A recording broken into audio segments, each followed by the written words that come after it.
ആദ്യമായി പരിചയപ്പെടുന്നത് ഗുരുവായൂരപ്പൻ്റെ താർ വാഹന ലേലത്തിലൂടെയാണ്.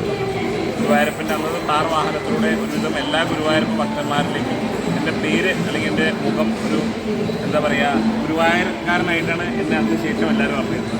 അതിനുശേഷം ഇപ്പോൾ നമ്മളുടെ ഗുരുവായൂരപ്പൻ്റെ മുഖമണ്ഡപവും ഈ പറയുന്ന നടപ്പന്തലും നമ്മളാൽ ഗുരുവായൂരപ്പൻ്റെ ഒരു അനുഗ്രഹമോ അല്ലെങ്കിൽ എന്താ പറയുക ഒരു വലിയ ഭാഗ്യം എന്നുള്ള രീതിയിൽ നമുക്കതിന് സമർപ്പണത്തിനുള്ള ഭാഗ്യം കിട്ടി. അപ്പോൾ ഏകദേശം 1 കൊല്ലത്തോളം നീണ്ടു നിന്ന ഈ പണിയുടെ ഭാഗമായിട്ട് ആദ്യഘട്ടം മുഖമണ്ഡപവും ഈ പറയുന്ന നടപ്പന്തലിൻ്റെയും ആദ്യഘട്ടം ഈ വരുന്ന 7-ാം തീയതി 7 മണിക്കാണ് സമർപ്പണം ഉള്ളത്. 6:15 തൊട്ടിട്ട് പരിപാടികൾ നമ്മൾ സ്റ്റാർട്ട് ചെയ്യും. തുടക്കം പഞ്ചവാദ്യത്താലാണ്.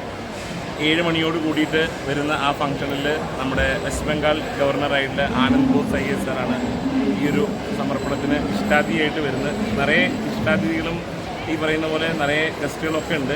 ഗുരുവായൂരപ്പനാണ് ഇവിടെ പ്രാധാന്യം. കുടുംബത്തിൻ്റെ ഭാഗ്യം എന്നുള്ള രീതിയിൽ ഞാൻ എന്നെ തന്നെ സമർപ്പിച്ചൊരു വ്യക്തിയാണ്.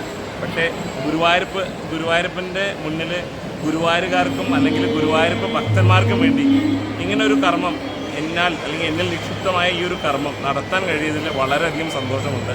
അപ്പോൾ ഞാൻ എൻ്റെ കുടുംബത്തിൻ്റെ പേരിലും ഗുരുവായൂരപ്പനും വേണ്ടി ഇന്ന് ഗുരുവായൂരപ്പൻ്റെ നടയിൽ നിന്ന് എല്ലാ വിശ്വാസികളെയും അല്ലെങ്കിൽ ഗുരുവായൂർ ഭക്തന്മാരെയും ഈ വേദിയിലേക്ക് ഞാൻ എൻ്റെ ഭാഗത്തുനിന്ന് ക്ഷണിക്കുകയാണ്. എല്ലാവരും വരാൻ കഴിയാത്ത ആൾക്കാർക്ക് നമ്മൾ അന്ന് ഇവിടെ ലൈവായിട്ടുള്ള സ്ട്രീമിംഗ് എല്ലായിടത്തും വെച്ചുകൊണ്ട് നമ്മൾ ചെയ്യുന്നുണ്ട്. അതിൻ്റെ QR കോഡും ബാക്കിയുള്ള കാര്യങ്ങളെല്ലാം എല്ലാവരിലേക്കും ഷെയർ ചെയ്യാം.